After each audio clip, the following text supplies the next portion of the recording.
నమస్తే, నేను Madhu. Andhra Pradesh deputy CM Pawan Kalyan ప్రధానమంత్రి కాబోతున్నారు. ఇది చెప్పింది ఎవరు అనుకుంటున్నారా? ఎవరో కాదు, హీరోయిన్ నిధి అగర్వాల్.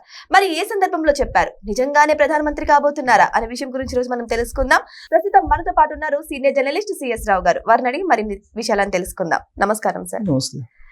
సార్, నిజంగానే పవన్ కళ్యాణ్ గారు ప్రధానమంత్రి కాబోతున్నారా? నిధి అగర్వాల్ ఏ సందర్భంలో ఇలా చెప్పాల్సి వచ్చిందంటారు? నిధి అగర్వాల్ కోరిక అయి ఉండొచ్చు. ఇప్పుడు ఆవిడ రీసెంట్గా ఒక పాడ్కాస్ట్ ఇంటర్వ్యూ ఇచ్చారు. ఆ ఇంటర్వ్యూలో పవన్ కళ్యాణ్ గారి గురించి, పవన్ కళ్యాణ్ గారి వ్యక్తిత్వం గురించి, ఆయన ధైర్యం గురించి, ఆయన పారదర్శకత గురించి, ఆయన ఓపెన్ హార్ట్ గురించి మాట్లాడారు. అంతవరకు ఇబ్బందిలే, అభ్యంతర పెట్టాల్సిన అవసరం కూడా. ఎందుకంటే ఆవిడ హీరోయిన్గా నటించారు ఆయనతోటి. హరిహర వీరమల్లు ఆ సినిమాలో నటించారు. సో హరిహర వీరమల్లు వాళ్ళిద్దరు కలిసి నటించారు కాబట్టి ఖచ్చితంగా పవన్ కళ్యాణ్ గారు ఏంటి, నిధి అగర్వాల్ ఏంటి పవన్ కళ్యాణ్ గారికి తెలుసు. పవన్ కళ్యాణ్ ఏంటి అనేది నిధి అగర్వాల్ గారికి అవగాహన ఉండి ఉండొచ్చు. దాంట్లో తప్పుపట్టాల్సిన అవసరం లేదు. అయితే ఆ పాడ్కాస్ట్ ఇంటర్వ్యూలో పవన్ కళ్యాణ్ గారికి ప్రధానమంత్రి అయ్యేటువంటి అవకాశం ఉంది, ప్రధానమంత్రి కాగలడు కూడా అని చెప్పేసి ఈవిడ తన అభిమానాన్ని చాటుకున్నారు. సరే, అది నిజమవుతుందా, సాకారం అవుతుందా అని అంటే మనం చెప్పలేము. ఎప్పుడైనా ఏదైనా కావచ్చు. ఎందుకంటే దేవగౌడ గారు ప్రధానమంత్రి అవుతారని ఎవరు అనుకోలేదు. తర్వాత విపి సింగ్ అనుకోలేదు, చంద్రశేఖర్ గారు అనుకోలేదు ప్రధానమంత్రి అవుతారని. కొన్ని సందర్భాల్లో కావచ్చు.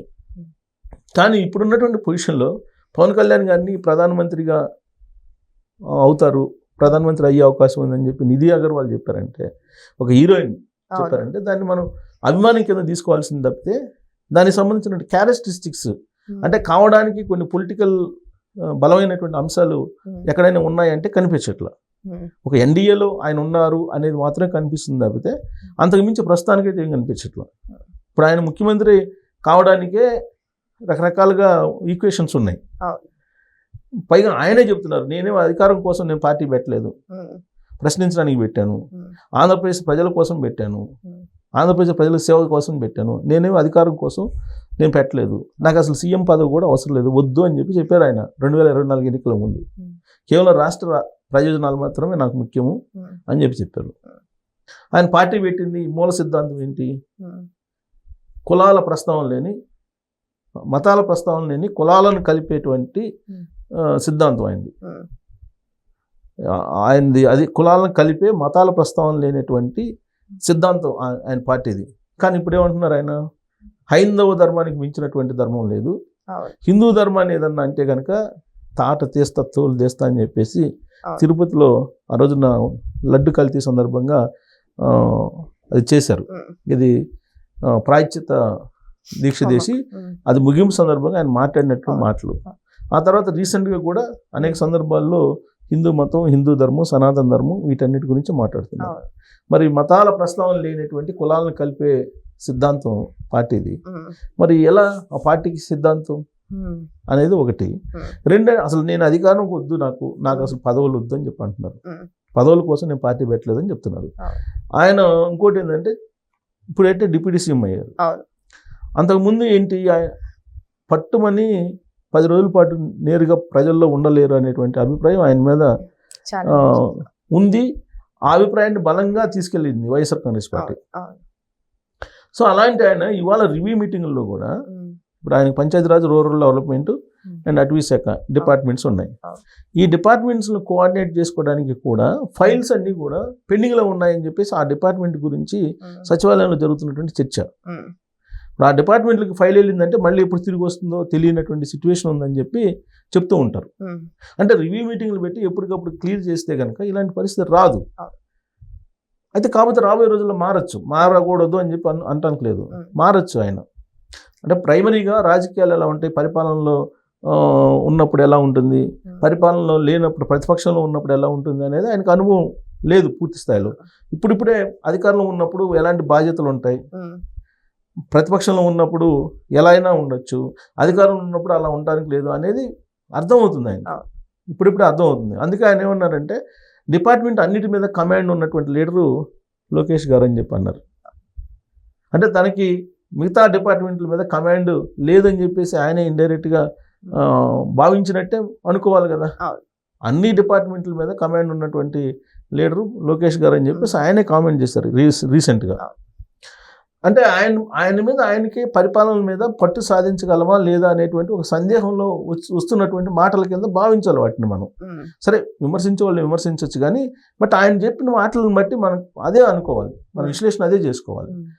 సరే ఆయనకి ముఖ్యమంత్రి అయ్యేటువంటి అర్హత లేదంటే ఉంది, ఎందుకంటే స్పందించేటువంటి గుణం ఉంది.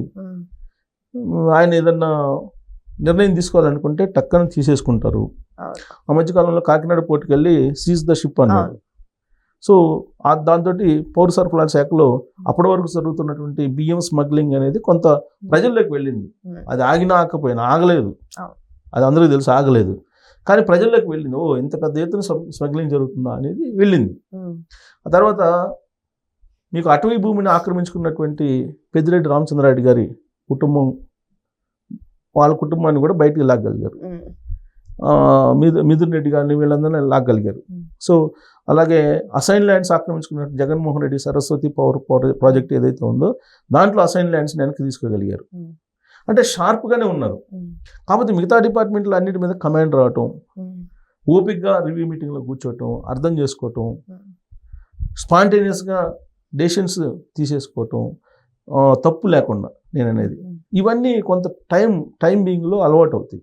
కాకపోతే ఒకవేళ సీఎం కావడానికి ఆయన అర్హతలు సంపాదించుకున్నా ప్రధానమంత్రి కావడం అని అంటే అంత ఈజీ కాదు. ప్రధానమంత్రి కావడం అంటే అంత ఈజీ కాదు. బహుశా నిధి అగర్వాల్ గారి ఆవిడకి కనిపించి ఉండొచ్చు.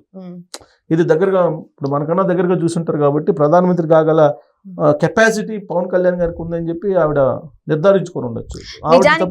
హరిహర వీరమల్లు సినిమా షూటింగ్ టైంలో నిధి అగర్వాల్ గారిని కూడా ఆయన కాన్వాయ్లు ఎక్కించుకొని, అంటే గవర్నమెంట్ కి సంబంధించిన కాన్వాయ్లు ఎక్కించుకొని వెళ్ళారని అప్పట్లో వైసీపీ వాళ్ళు కూడా తెగ ప్రచారం చేశారు సార్. సో వాళ్ళిద్దరి మధ్య ఆ మాత్రం సన్నిహిత్యం ఉంటుంది. కానీ ఇక్కడ ఏంటంటే ఆమె ఫ్యాన్ కొద్దీ చెప్పారు ప్రధానమంత్రి అయ్యే లక్షణాలు ఉన్నాయి ఆయనకి ప్రధానమంత్రి అని. నిజంగా చూసుకుంటే జనసేనలో కూడా చాలా మంది అంటున్నారు ఈయనకి ముఖ్యమంత్రి అయ్యే అర్హత ఉంది అని చెప్పేసి అంటున్నారు. కానీ పవన్ కళ్యాణ్ ఏమంటున్నారు, ఇక్కడ మరొక 15 ఏళ్ళు బాబు గారే సీఎం అని చెప్పేసి అంటున్నారు. సో అంటే 15 ఏళ్ల లోపల ఏమన్నా పావులు కదిపే అవకాశాలు ఉన్నాయంటారా, లేకపోతే నిజంగానే ఆ మాట అన్నారంటారా? నాకు తెలిసినంత వరకు నేను అనుకోవటం అంటే అసలు ప్రధానమంత్రి పదవి వైపు అటు ఆలోచించడం కూడా ఆలోచించరేమో, ఊహల్లో కూడా నేను అనుకోవటం. ఏదైనా ముఖ్యమంత్రి పదవి గురించి ఏమైనా ఆలోచిస్తారేమో కానీ బట్ 15 సంవత్సరాల పాటు చంద్రబాబు గారే సీఎంగా ఉండాలి, కూటమి అధికారంలో ఉండాలని చెప్పి ఆయన కోరుకుంటున్నారు. అప్పుడే రాష్ట్ర ప్రయోజనాలు నెరవేరుతాయని చెప్పి ఆయన అంటున్నారు. కాబట్టి ఆయన ముఖ్యమంత్రి పదవి మీద కూడా ఆశలు లేవు. ఆ ముఖ్యమంత్రి పదవి కూడా కావాలని ఆయన కోరుకోవట్లేదు. కాబట్టి ప్రధానమంత్రి పదవి వైపు ఎందుకు చూస్తారు? ఒకవేళ నిధి అగర్వాల్ ఆవిడ హరిహర వీరమల్లులో నటించిన తర్వాత ఆయన దగ్గర నుంచి చూసిన తర్వాత ఆ క్వాలిటీస్ ఆవిడకి కనిపించి ఉండొచ్చు, కానీ పబ్లిక్కి కనిపించాలి కదా. అది అట్ ద సేమ్ టైం రాజకీయపరమైనటువంటి అంశాలు కలిసి రావాలి కదా. ప్రధానమంత్రి కావాలంటే అంత ఈజీగా అయ్యేటువంటి పరిస్థితి ఉండదు కదా. కాబట్టి ఆవిడ కోరిక అయి ఉండొచ్చు. అది ఆవిడ ప్రధానమంత్రిగా పవన్ కళ్యాణ్ గారిని చూడాలని చెప్పి ఆవిడ కోరుకుంటూ ఉండొచ్చు. ఆ విధంగా పాడ్కాస్ట్ ఇంటర్వ్యూలో ఆవిడ చెప్పి ఉండొచ్చు. కానీ పవన్ కళ్యాణ్ గారు బహుశా నరేంద్ర మోడీ గారు 2047 విజన్ ఉంది, ఆ విజన్ తీసుకు నరేంద్ర మోడీ గారు వెళ్తున్నారు. బలమైనటువంటి లీడరు నరేంద్ర మోడీ గారి ఆధ్వర్యంలో మేము పనిచేయడానికి మేము సిద్ధంగా ఉన్నాం, చంద్రబాబు గారి నాయకత్వంలో పనిచేయడానికి మేము సిద్ధంగా ఉన్నాం అని చెప్పి పదే చెప్తూ ఉన్నారు పవన్ కళ్యాణ్ గారు. సో కాబట్టి ఆ ప్రధానమంత్రి పవన్ కళ్యాణ్ గారు అనేది కొత్తగా ఈవిడ రాజకీయాల్లో ఒక చర్చకి తీసుకొచ్చారు. బహుశా ఆయన కాన్వాయ్లో వెహికల్ని ఈవిడికి ఇవ్వడం ఒక వివాదం అయింది. అప్పుడు కూడా సరే యాక్చువల్గా ఆ రోజు జరిగింది ఏంది, so government vehicle, convoy vehicle కాదు గవర్నమెంట్ వెహికల్, ఆ గవర్నమెంట్ వెహికల్ని ఈవిడ తీసుకెళ్లారు. సరే దాని మీద వాళ్ళు ఏదో వివరణ ఇవ్వటం జరిగింది. అది గవర్నమెంట్ వెహికల్ కాదు, అంతకుముందు గవర్నమెంట్ హ్యాండ్ ఓవర్లో ఉండేది, తర్వాత వాళ్ళు కాంట్రాక్ట్ అయిపోయింది కాబట్టి అది ప్రైవేట్ వెహికల్ కింద వస్తుందని చెప్పి ఏదో వివరణ ఇచ్చారు అప్పుడు. కానీ అది ప్రభుత్వ వెహికల్ అని చెప్పేసి న్యూస్లో వచ్చినటువంటిది. అంటే వాళ్ళిద్దరి మధ్య కొంత సాన్నిహిత్యం, పరిచయం, హీరోయిన్ పరిచయాలు ఉండొచ్చు. నిజంగా కూడా అభిమానించి ఉండొచ్చు. జనరల్గా చాలామంది ఏం చెప్తారంటే పవన్ కళ్యాణ్ గారిని దగ్గరగా చూసినటువంటి వాళ్ళు బాగా అట్రాక్ట్ అవుతారు, ఆయన హార్ట్ఫుల్గా ఉంటారు. సో కాబట్టి జనరల్గా అట్రాక్ట్ అవుతారు. అందుకే చాలామంది ఫ్యాన్స్ కూడా ఆయన్ని ఒక దేవుడిగా చూస్తారు. సో మా దేవుడితో నటిస్తున్నావు నువ్వు అని చెప్పి చెప్పారట ఈవిడికి. అది కూడా చెప్పారు ఆవిడ, మా దేవుడితో నటిస్తున్నావు అని చెప్పి వాళ్ళ ఫ్యాన్స్ వచ్చి చెప్పారంట, నీ అదృష్టం మీ లైఫ్లో మా దేవుడితోటి మీరు నటిస్తున్నారు అని చెప్పి. బహుశా మన దేవుడు అని చెప్పి వాళ్ళ ఫ్యాన్స్ వచ్చి చెప్పిన క్రమంలో అక్కడ ఆ దేవుడిగా ఈవిడ కూడా దేవుడిగా భావించి ఉండొచ్చు పవన్ కళ్యాణ్ గారిని. సో కాబట్టి ఆయన ప్రధానమంత్రిగా కావాలి, ప్రధానమంత్రి అవుతారని చెప్పి ఆవిడ అలా బహుశా భావించి ఉండొచ్చు. ఆ వ్యక్తిగతంగా ఆవిడ భావించట్లో మనం తప్పట్లేం, కానీ బట్ రాజకీయంగా అలాంటి పరిస్థితులు అయితే కనిపించట్లేదు. సో ఏదేమైనా సరే నిధి అగర్వాల్ చేసినటువంటి ఈ యొక్క వ్యాఖ్యలు అయితే ఇప్పుడు దుమారం రేపుతున్నాయి. దీని గురించి కూడా అటు జన సైనికులు, ఇటు ప్రజలు కూడా, ఫ్యాన్స్ కూడా ఆలోచిస్తున్నారు. కానీ పరిస్థితులు మాత్రం అలా లేనట్టయితే తెలుస్తున్నాయి. మరి వెయిట్ చేసి చూద్దాం భవిష్యత్తులో ఎప్పుడు ఏం జరుగుతుందో ఎవరు చెప్పలేం కదా. Thank you so much. Thank you.